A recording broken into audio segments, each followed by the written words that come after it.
Fox News Podcasts presents the Bret Baier Podcast with Fox News chief political anchor Bret Baier.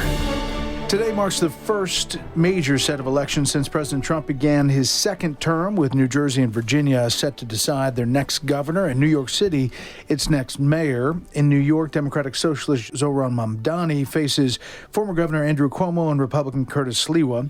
In Virginia, Democrat Abigail Spanberger goes head-to-head with Lieutenant Governor Winsome Earl-Sears, and in New Jersey, Democratic Congresswoman Mikey Sherrill challenged by Republican Jack Ciattarelli. President Trump giving a last-minute endorsement to Andrew Cuomo in a 60 Minutes interview Sunday. It's going to be hard for me as the president to give a lot of money to New York because if you have a communist running New York, all you're doing is wasting the money you're sending there. So I don't know that he's won, and I'm not a fan of Cuomo one way or the other, but if it's going to be between a bad Democrat and a communist, I'm going to pick the bad Democrat all the time, to be honest with you.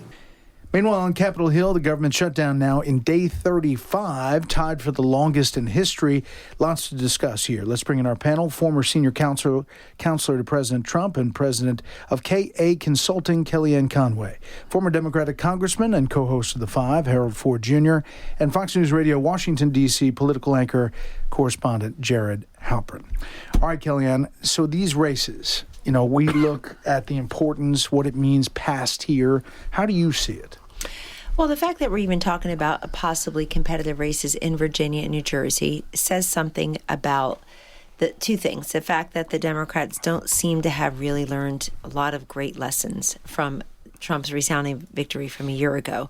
The brand seems a little flat on its back. The only really successful person to redefine it has been Zohran Mamdani, and probably not in the direction that your more traditional center-right moderate or even reasonable pro-Israel, if you will, pro-business Democrats would like. The second thing I see is that these are truly blue, purplish states that have, I think in the case of Virginia, voted for a Republican governor once, maybe twice this century.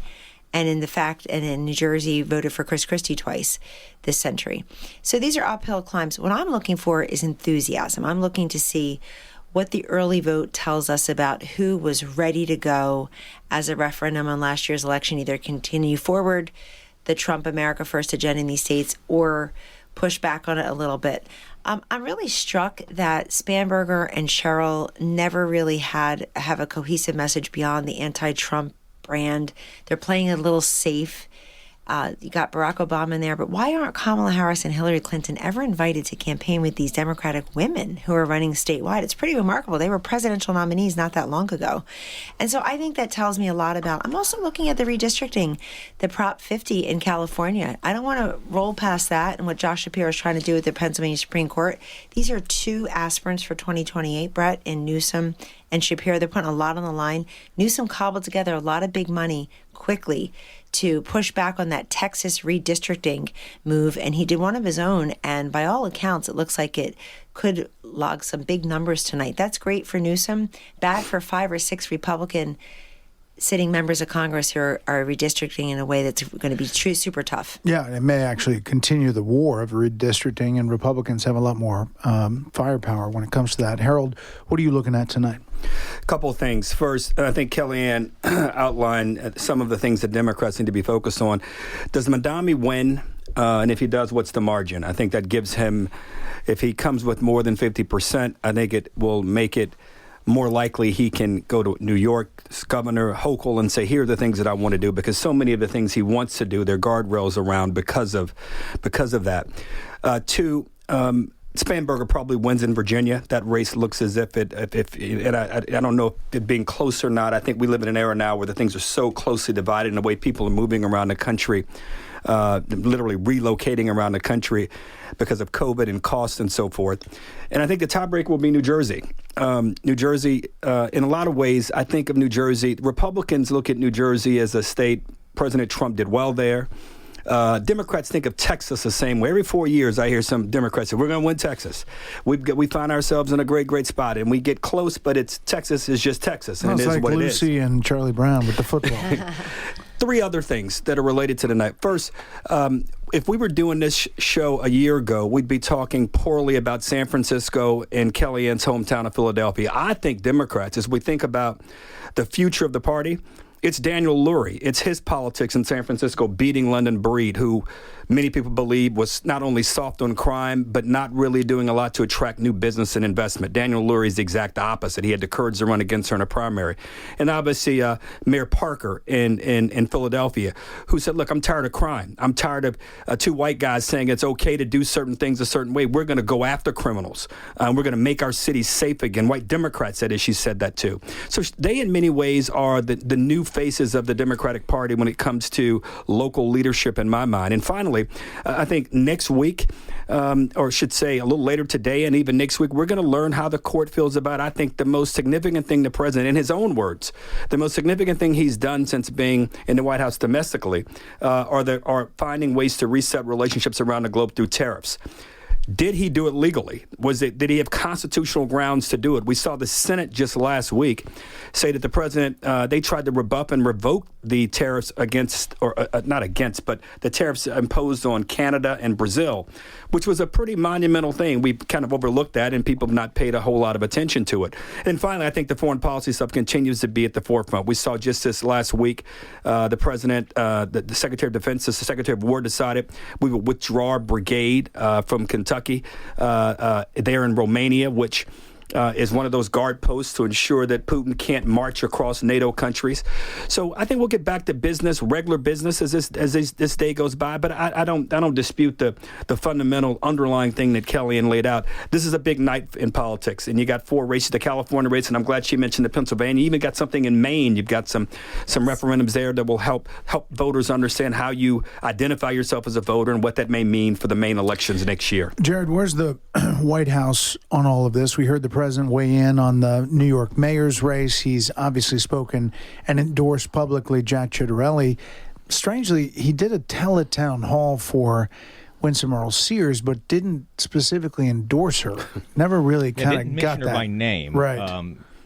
Caroline Leavitt was asked about that. She kind of deferred a little bit, that she couldn't talk a lot about these elections from the podium, as we've seen previous press secretaries kind of use that Hatch Act in the same way. But I think President Trump has made his views on these races clear. He has kind of set this up in a way that Democrats have too, right? A nationalized race, a referendum on his policies. He talks about energy prices being low. He talks about crime. He talks about these issues that were central to his election last year.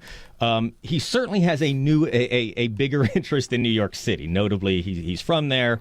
Has threatened that if Mamdani wins, federal aid, federal assistance could be at risk, that he would only provide federal funding that was absolutely required by law. He's talked about Cuomo kind of being the lesser of two evils. I don't know if Cuomo was really enthusiastic about getting Trump's endorsement, but it's out there now.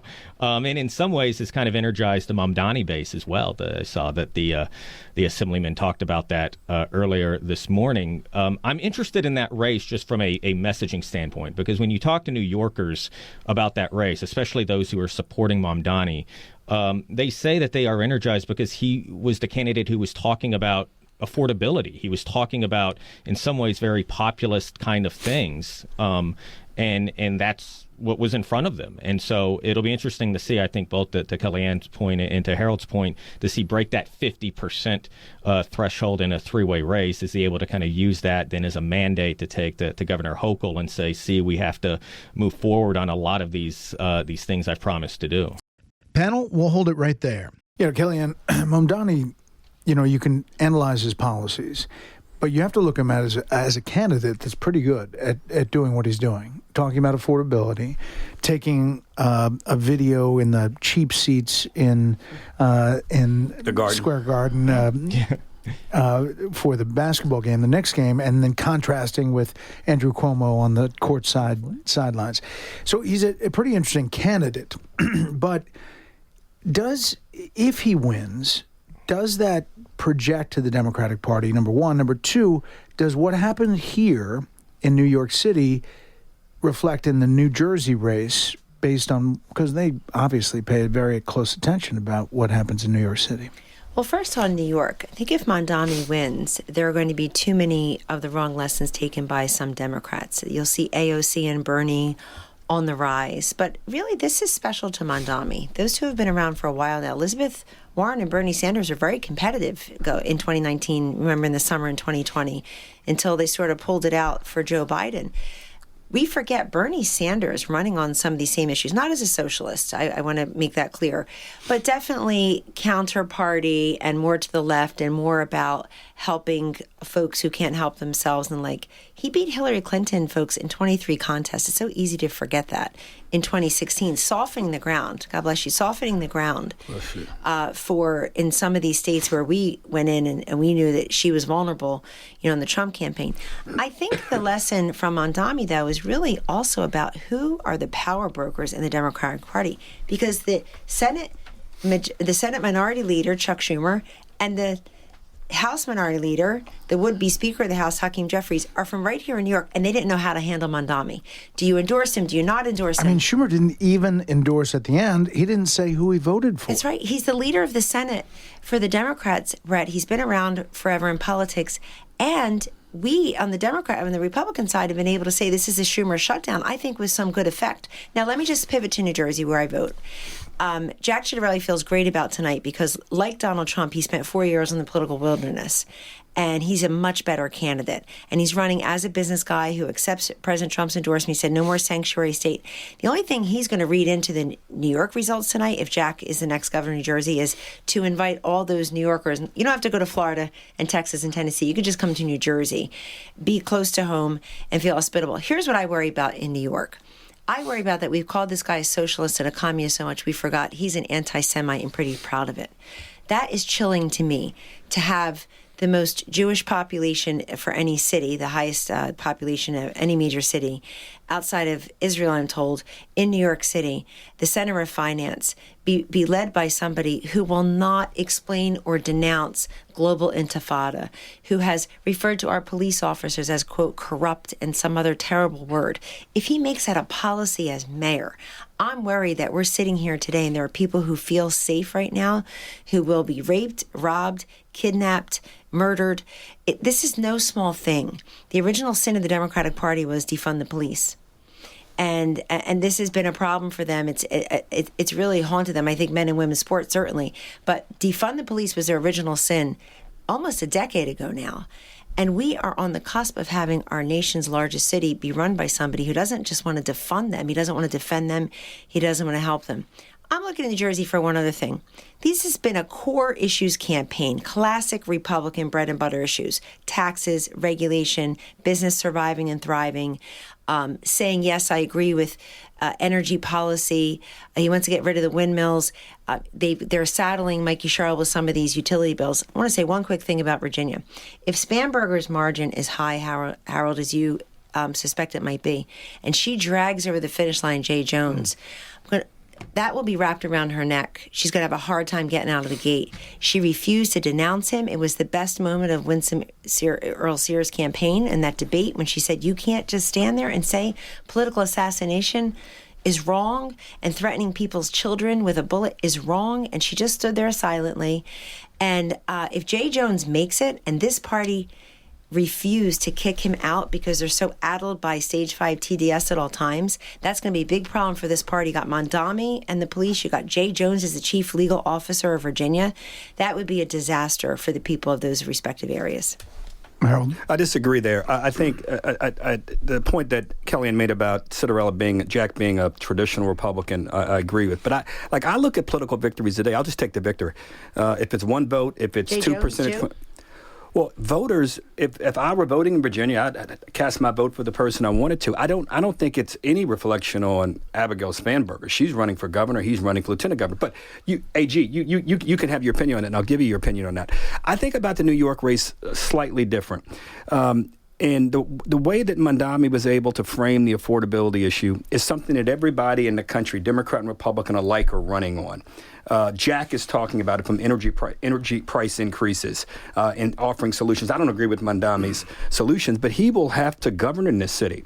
And the only margin of victory that I betray my own theory about victories is his victory because of what you said. If he gets over 50, he is able to do things that many people are concerned about. Where I flatly, totally agree with you on, the thing that bothers me the most about him is he cannot denounce Hamas.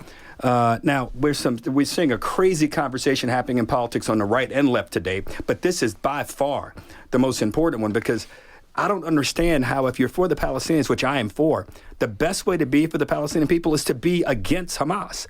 And for some reason, he's unable to do that. I would remind everybody also, the last two mayors we've had in New York, Bill de Blasio and Eric Adams, everybody thought they were national figures. De Blasio ran for president. He was rebuffed. Eric Adams talked about running for president. The best thing that's happened for Eric Adams is hiring Jessica Tisch. Here we are in the last 4 or 5 months of the campaign, and you see the crime numbers and other things coming down. The one thing Mandami could do to give people some confidence, even if it's just a little confidence, is to make clear tonight, if he wins, that he's offered the job. Before he gets up for his victory speech, that he is offered the job with no conditions for Jessica Tisch to be the police chief of the city, police commissioner of the city. Do you think that the campaigning and what he says about all the promises and all the wish list and all the things, and even the aggressive comments about police, somehow moderate with victory?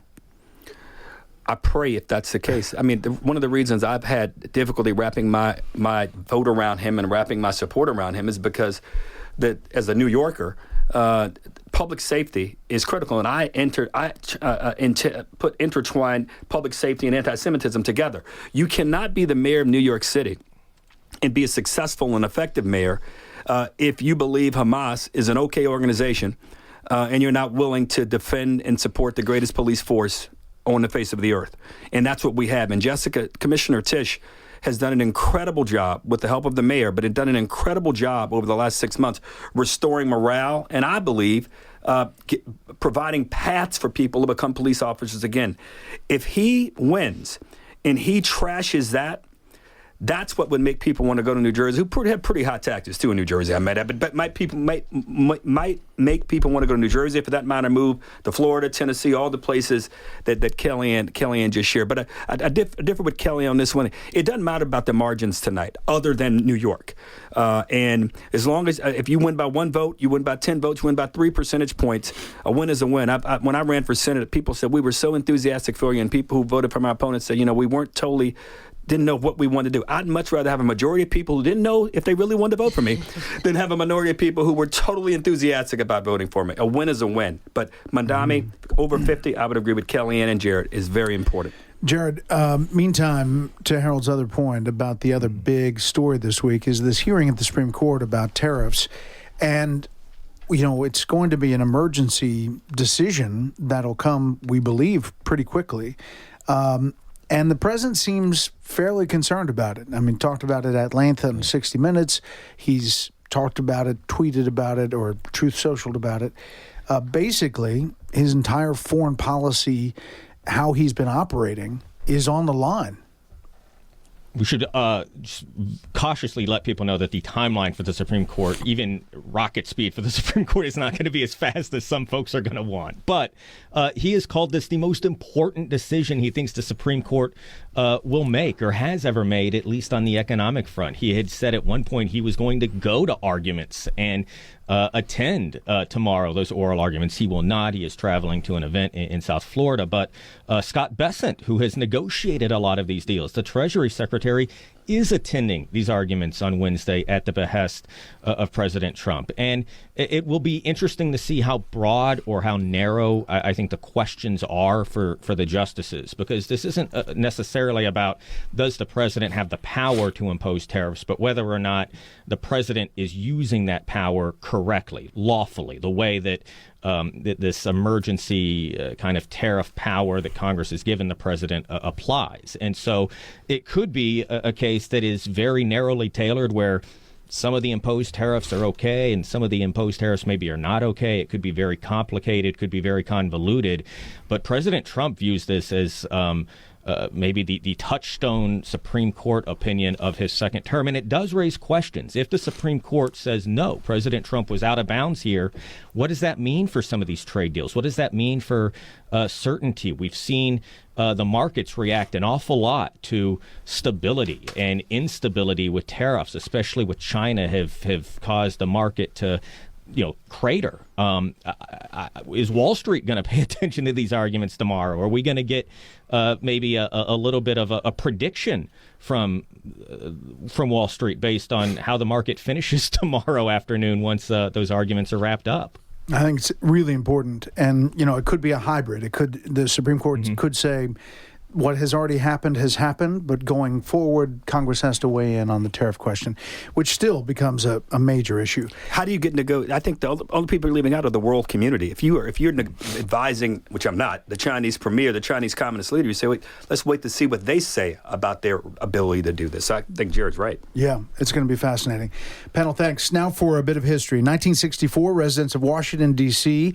cast their ballots in a presidential election for the first time. The right to do so came just 3 years earlier with the ratification of the 23rd Amendment in 1961, granting the district 3 electoral votes for president and vice president. In their first election, D.C. voters joined much of the nation in supporting Democrat Lyndon B. Johnson over Republican Barry Goldwater, marking a significant moment in the expansion of voting rights in the United States. That'll do it for this week. You can hear more of this series at foxnewspodcast.com or wherever you download podcasts. Make sure to leave a rating and a review. We want to hear from you. For Kellyanne, Harold, and Jared, I'm Brett Baer. We'll see you next time. Listen ad-free with a Fox News Podcast Plus subscription on Apple Podcasts, and Amazon Prime members can listen to this show ad-free on the Amazon Music app.